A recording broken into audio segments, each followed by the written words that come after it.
আসসালামু আলাইকুম প্রিয় এইচএসসি 26 পরীক্ষার্থীরা, দেখতে দেখতে আমাদের বোর্ড পরীক্ষাটা চলে আসলো। বোর্ড পরীক্ষার আগে এবং পরবর্তীতে আমাদের এক একটা সাবজেক্টের যে এক এক রকম পাস মার্ক থাকে, যেটাতে এমসিকিউ 25টা আছে সেখানে একরকম, যেখানে সিকিউতে 70 আছে সেখানে একরকম, যেখানে সিকিউতে 50 আছে ওইখানে একরকম, আবার এমসিকিউ যেখানে 30 আছে ওইখানে একরকম, আবার অন্যদিকে প্র্যাকটিক্যাল আছে।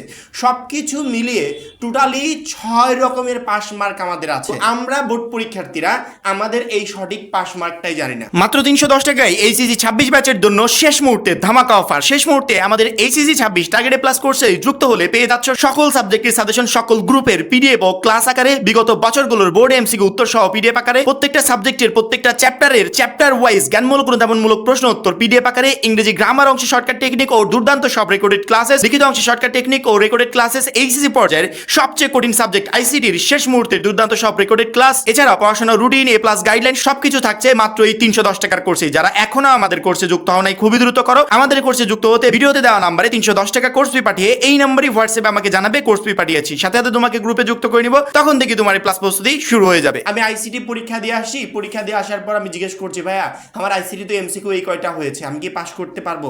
আসলে আইসিটি এমসিকিউ পাস মার্ক কত? আমি পরীক্ষা দিয়ে আসার পর বলছি, ভাইয়া সিকিউ তো আমি এত অ্যান্সার করতে পেরেছি, আমি কি পাস করতে পারবো?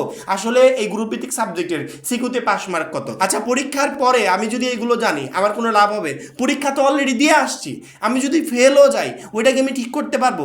কোনোভাবে ঠিক করতে পারবো না। যা জানার পরীক্ষার আগে জেনে যেতে হবে যে এই সাবজেক্টে মিনিমাম যদি আমি পাস করতে চাই তাহলে আমাকে এত মার্ক পেতে হবে, এই সাবজেক্টে মিনিমাম যদি আমি এ প্লাস পেতে চাই তাহলে আমাকে এত মার্ক পেতে হবে। এগুলো তোমাকে পরীক্ষার আগে জেনে যেতে হবে যাতে সেই অনুযায়ী পরীক্ষার হলে তুমি অ্যান্সার করে আসতে পারো। এই জন্যই মূলত আজকের ভিডিওটা অবশ্যই মনোযোগ সহকারে দেখবে। প্রথমত আমি যদি প্র্যাকটিক্যাল নিয়ে কথা বলি, তোমরা জানো আমাদের সিকিউ, এমসিকিউ, প্র্যাকটিক্যাল তিনটাতে আলাদা আলাদা করে পাস করতে হবে।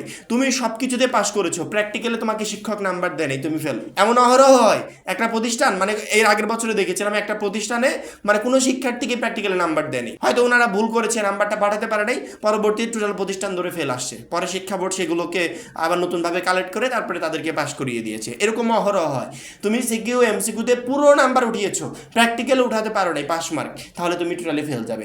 এই জন্য প্র্যাকটিক্যালে অবশ্যই আমাদেরকে নাম্বার উঠাতে হবে, ভালো নাম্বার উঠাতে হবে। প্রত্যেকটা শিক্ষার্থী চেষ্টা করবো প্র্যাকটিক্যালে পুরো নাম্বারটা আর্ন করার জন্য, সেটা শিক্ষকের সাথে ডিসকাস করে যেভাবে হয় তুমি শিক্ষকের কাছ থেকে সেই নাম্বারটা আদায় করে নিবে। আর মৌখিক যে 5 নাম্বার থাকে প্র্যাকটিক্যালে, ওইটা তোমরা কিভাবে কনফার্ম করবে সেটা আমি বোর্ড পরীক্ষার আগ মুহূর্তে তোমাদেরকে বলে দিব।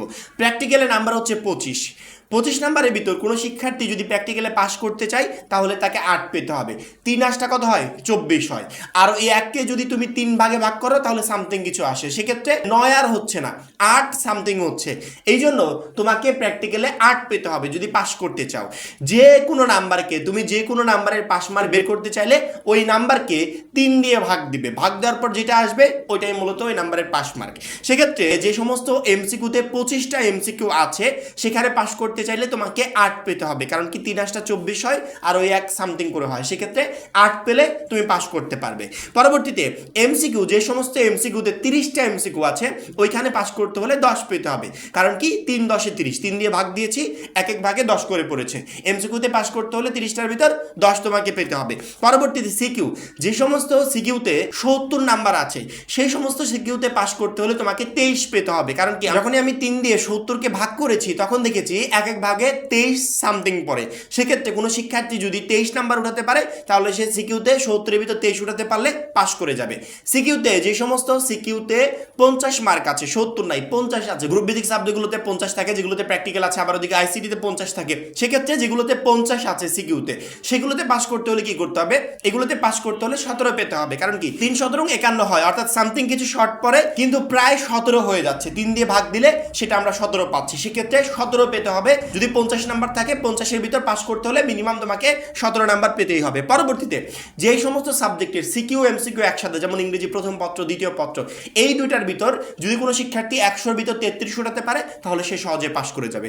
এই হচ্ছে টোটাল আমাদের পাস মার্ক। একটা শিক্ষার্থীকে পাস করতে হলে এই নাম্বারগুলো ওঠাতে হবে। কিন্তু আমরা বোর্ড পরীক্ষা দিয়ে আসার পর বারবার করে জিজ্ঞেস করি, ভাই এই সাবজেক্টে পাস মার্ক কত, আমি এত পেয়েছি, এইটা সেটা। এগুলো বোর্ড পরীক্ষার পরে জেনে লাভ আছে? বোর্ড পরীক্ষার আগে জানতে হবে, সেই অনুযায়ী পরীক্ষার হলে প্রিপারেশন নিয়ে যেতে হবে, যাতে আমি পাস করতে হলে আমাকে কত নাম্বার পেতে হবে এটা আমি আগেই জানি এবং সেই অনুযায়ী পরীক্ষার হলে আমি আনসার করে আসতে পারি। এই রিলেটেড প্রচুর পরিমাণে প্রশ্ন আসে, বিশেষ করে প্রশ্নগুলো মেইনলি আসে হচ্ছে বোর্ড পরীক্ষার পরে। তো বোর্ড পরীক্ষার পরীক্ষার পরে এই প্রশ্নের উত্তর জেনে লাভ নেই, কারণ কি তখন আমরা কিছুই করতে পারবো না। এই জন্য আগে জানিয়ে রাখলাম। আশা করি প্রত্যেকটা শিক্ষার্থী আমাদের এই ভিডিওর মাধ্যমে উপকৃত হতে পেরেছো এবং লাস্ট মোমেন্টে আমাদের প্রত্যেকটা ভিডিওর উপর নজর রাখবে, কারণ কি আমাদের প্রত্যেকটা ভিডিওই তোমাদের জন্য গুরুত্বপূর্ণ। আর যারা এখনো আমাদের এইচএসসি 26 টার্গেটে প্লাস কোর্সে যুক্ত হও নাই, খুবই দ্রুত যুক্ত হয়ে যাবে, কারণ কি শেষ মুহূর্তে আমাদের ওই একটা কোর্সই তোমাকে বেস্ট একটা প্রিপারেশন নিতে প্রচন্ড পরিমাণে হেল্প করবে। সবাই ভালো থাকবে, সুস্থ থাকবে, আল্লাহ হাফেজ।